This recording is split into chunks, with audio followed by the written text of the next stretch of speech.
عمران خان نے واقعی پاکستانیوں کو ایک قوم بنا دیا ہے. آج شیعہ سنی ساتھ بیٹھ کے کہہ رہے ہیں کہ کوئی فرقہ بازی نہیں ہے, اپنا چھوڑیں گے نہیں, کسی کا چھیڑیں گے نہیں, ساتھ چلیں گے, اتحاد ہوگا, بلا مشروط اتحاد ہوگا, پاکستان کو بچائیں گے, پاکستان بنانے میں بھی ساتھ تھے, بچانے میں بھی ساتھ دیں گے. یہ آج اس پلیٹ فارم سے کہا جا رہا ہے. جو نادیدہ قوتیں پاکستان کو فرقہ واریت کی جنگ میں جھونکتی ہیں وہ آج ناکام ہو گئی ہیں. تحریک انصاف نے سنی اتحاد کونسل سے وفاق میں, پنجاب میں, خیبر پختونخوا میں اور باقی جگہوں پر بھی ہر جگہ پہ ان کے ساتھ اتحاد کرنے کا فیصلہ کر لیا ہے. اس سے کیا چیز سامنے آتی ہے؟ ساتھ علامہ راجہ ناصر عباس صاحب بھی بیٹھے ہوئے ہیں اور وہ کہہ رہے ہیں کہ ہم نے یہ صلاح مشورے سے فیصلہ کیا ہے. ایک شیعہ عالم دین سنی جماعت کے ساتھ اتحاد کا مشورہ خود دے رہا ہے. یہ عمران خان نے کر کے دیا ہے. پاکستان میں یہ طاقت کہ سب ایک پیج پر آ جائیں, رنگ, نسل, زبان, صوبائیت اور فرقوں کی قید سے آج عمران خان آزاد کر رہا ہے. آج یہ جو ہم نے سینز دیکھے ہیں یہ ان پریسیڈنٹڈ سینز ہیں. آج ایسے سینز دیکھے ہیں, وہ قوتیں جو کبھی ایک دوست ملک کے نام پر دوسرے کو مرواتی ہیں, کبھی دوسرے ملک کے نام پر پہلے کو مرواتی ہیں اور یہ خود کرواتے ہیں.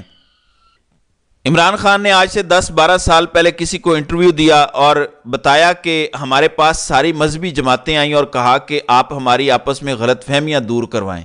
تو پوچھا گیا تو انہوں نے کہا کہ ادارے ہماری لڑائیاں کرواتے ہیں.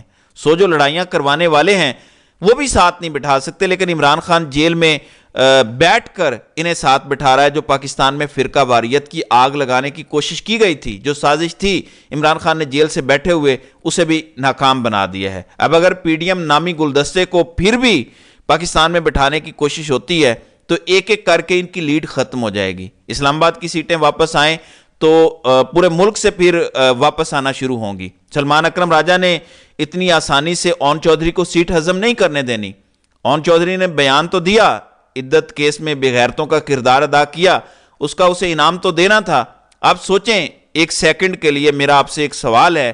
آپ بھی جانتے ہیں, میں بھی جانتا ہوں کہ عمران خان کے خلاف یہ سارے کیسز کون بنا رہا ہے, کس نے بنائے, کس نے سزائیں دلوائیں, سب کو پتہ ہے.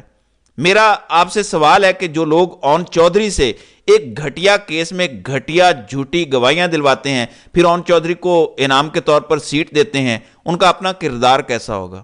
یہ میرا آپ سے سوال ہے, آپ ذرا مجھے کامنٹ میں جواب دیں. جو اون چودھری جیسے گندے انسان کو, جو ایک ایسا کیس کرتا ہے کہ میاں بیوی کے حلال رشتے پر کوسچن مارک ڈلواتا ہے, جو جھوٹے گواہ تیار کر کے لے کے آتا ہے, اس کو انعام کے طور پر ایک ایسی سیٹ دی جاتی ہے جہاں پہ اس کی ضمانت ثبت ہوئی ہو, تو دینے والوں کا کردار کیسا ہوگا؟ لینے والوں کا کردار تو آپ کے سامنے ہے. اس لیے ناظرین کرام, پاکستان بچانے کی جنگ ہے. اس ٹائم بد کردار لوگوں نے پاکستان پر قبضہ کر لیا ہے. دیکھیں ایک ٹائم تھا, ایک گریس ہوتی تھی, ایک کلاس ہوتی تھی, وہ ختم ہو چکی ہے. کلاس لیس, لو لیول کے, لو انٹلیکٹ لوگ جو ہیں وہ قابض ہو چکے ہیں. ان کو اپنی ذات سے آگے, اپنی نوکریوں, اپنی ایکسٹینشن سے آگے کچھ بھی دکھائی نہیں دیتا. اس لیے پاکستان کا وجود خطرے میں پڑ چکا ہے. اس لیے میں بار بار یہ بات کہتا ہوں, تنبیہ کرتا ہوں کہ ہمت ہارنا آپشن نہیں ہے. اسلام آباد ہائی کورٹ سے اگر اچھی خبر آئی ہے, معطل ہوئے ہیں تینوں نوٹیفیکیشنز, تو نون لیگ تو پہلے ہی کمزور وکٹ پر ہے. 15-20 سیٹیں بھی نکل گئی اگر بیچ میں سے تو یہ حکومت نہیں بنا سکیں گے. یہ میں آپ کو بتا رہا ہوں, صرف 15-20 سیٹیں. تحریک انصاف تو 80-90 سیٹوں پر دعویٰ کر رہی ہے. صرف راولپنڈی ڈویژنز کی 13 سیٹیں, اسلام آباد کی 3 سیٹیں, یہ ہو جاتی ہیں 16 سیٹیں جڑواں شہروں سے. لاہور اور کراچی میں سے اگر آپ صرف 20% بھی نتائج ٹھیک کر دیں تو تحریک انصاف اکیلے حکومت بنانے کی پوزیشن میں آ جائے گی. سمپل میتھ ہے یہ. پنڈی, اسلام آباد, لاہور, کراچی, 4 شہروں سے آپ سیٹیں ٹھیک کر دیں, باقی چھوڑ دیں جہاں بھی آپ نے دھاندلا کیا ہے, تحریک انصاف حکومت بنا لے گی. اب یہ تو بڑے شہر ہیں, یعنی جو لوگ یہ کہہ رہے تھے کہ تحریک انصاف شہروں میں ہے, دیہاتوں میں نہیں جیتے گی, انہوں نے سب شہری علاقوں میں تحریک انصاف کو ہرا دی ہے. پنڈی سے کلین سویپ نون لیگ کو کروا دیا, کراچی سے ایم کیو ایم کو کلین سویپ کرا دیا, لاہور سے نون لیگ کو اچھی خاصی سیٹیں دلوا دیں. مطلب آپ وہ بونگی ماریں جو لوگ مان بھی لیں. آپ دیہاتی علاقوں میں کرتے دھاندلی تو سمجھ بھی آتی. آپ نے ان شہری علاقوں سے پی ٹی آئی کو ہرا دیا جہاں سے وہ 2018 میں بھی نہیں ہارے. آپ نے اب اڑا دیا جب عمران خان اپنی تاریخ کے سب سے پاپولر لیول پر ہے. مطلب کوئی کامن سینس ہوتی ہے, کوئی عقل, کوئی سمجھ نہیں ہے ان میں, کیونکہ چھوٹے لوگ ہیں, ان کے چھوٹے دماغ ہیں اور یہ سوچتے صرف اپنے پیٹ سے ہیں. جب انسان اپنے پیٹ سے سوچتا ہے کہ یار مجھے کیا ملے گا، میری مراعات کیا ہیں، میرے عہدے کیا ہیں، مجھے کتنا کمیشن کھانے کا موقع مل رہا ہے اس عہدے پہ بیٹھ کے، کتنا مال میں بنا سکتا ہوں۔ ریکوٹک کو دیکھ کے رالیں ٹپک رہی ہیں، 25 ارب ڈالر کو دیکھ کر رالیں ٹپک رہی ہیں ان سب کی، اس لیے قبضہ کیا ہوا عمران خان آ گیا تو ریکوٹک کی بھی منصفانہ تقسیم ہوگی، بلوچستان کو اس کا حصہ ملے گا، ان کی عوام پر لگے گا، جو وفاق کو ملے گا وہ بھی ان پر لگے گا۔ عمران خان تو ہسپتال بنائے گا، لنگر خانے بنائے گا، وہ خود تو نہیں کھائے گا، اپنی ملیں تو نہیں بنائے گا، نہ اپنی فیکٹریاں لگائے گا، نہ فارم ہاؤسز خریدے گا۔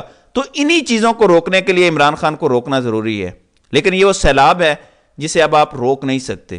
شکست آپ کھا چکے ہیں، بس آپ کو منانا باقی ہے، اور انشاءاللہ وہ بھی آپ جلدی مان جائیں گے۔ تو ناظرین اکرام، آپ کی اس ویڈیو کے حوالے سے کیا رائے ہے؟ آپ اپنی رائے کا اظہار کمنٹ سیکشن میں ضرور کیجئے گا۔